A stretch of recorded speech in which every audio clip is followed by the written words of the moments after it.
નમસ્કાર દર્શક મિત્રો, SS2 ન્યૂઝને સબસ્ક્રાઇબ કરો અને અમને ફેસબુક અને ઇન્સ્ટાગ્રામ પર ફોલો કરો. જોડાઓ મિત્રો.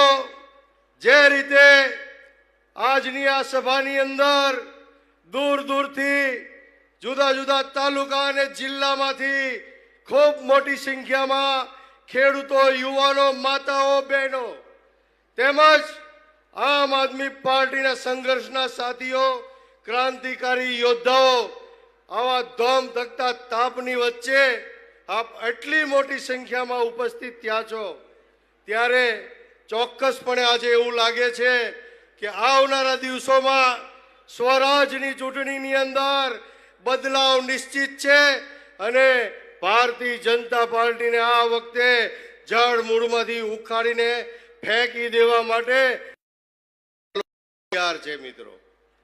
મિત્રો, જે રીતે હમણાં તમે જોયું કડદા કાંડની અંદર પ્રવીણભાઈ રામ 108 દિવસ જેલની અંદર રહીને આવ્યા, દિવાળી જેલમાં કરી, પોતાના બાળકોથી દૂર રહી, પોતાના પરિવારથી દૂર રહી અને પ્રવીણભાઈ રામે ખેડૂતો માટે જેલ વોરી. મિત્રો, આ સિવાય મિત્રો આજે મારે કડદા કાંડ માટે કહેવું છે કે આમ આદમી પાર્ટીએ ખેડૂતો માટે જે ખેડૂતોને લૂંટવાના ધંધા થતા હતા, ભારતીય જનતા પાર્ટી દ્વારા ખેડૂતોને છેતરવાના ધંધા થતા હતા, એના માટે લડાઈ લડવા માટે પ્રવીણભાઈ રામ, રાજુભાઈ બોરખતરિયા અને અન્ય આમ આદમી પાર્ટીના નેતાઓ મેદાનમાં આવ્યા.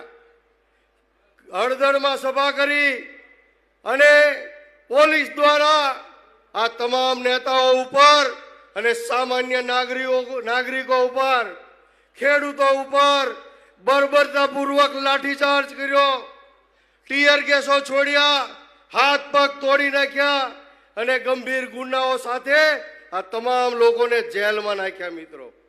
મિત્રો, ભારતીય જનતા પાર્ટીએ પોલીસને કઠપુતળી બનાવી અને એને હથિયાર બનાવી અને આ ખેડૂતો ઉપર અત્યાચાર કર્યો છે, આમ આદમી પાર્ટીના નેતાઓ ઉપર અત્યાચાર કર્યો છે.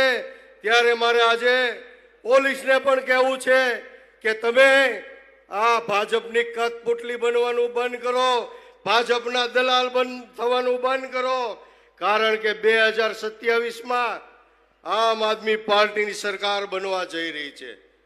એક એકનો હિસાબ લેવામાં આવશે, ખેડૂતોના આંસુઓનો હિસાબ લેવામાં આવશે. મિત્રો, આવનારા દિવસોમાં સ્વરાજનું ઇલેક્શન આવી રહ્યું છે, તાલુકા પંચાયત અને જિલ્લા પંચાયત. આપ સૌએ એક એક આંસુનો હિસાબ ચૂકવવાનો છે. આમ આદમી પાર્ટીના ઉમેદવારને વોટ આપી અને ભારતીય જનતા પાર્ટીને જડબાતોડ જવાબ આપવાનો છે અને આમ આદમી પાર્ટીના ઉમેદવારોને જીતાડવાના છે. વધારે વાત નથી કરવી, હજી ઘણા બધા મહાનુભાવોને આપણે સાંભળવાના છે. ત્યારે આપ સૌએ મને શાંતિથી સાંભળ્યો. આપ સૌનો ખૂબ ખૂબ આભાર.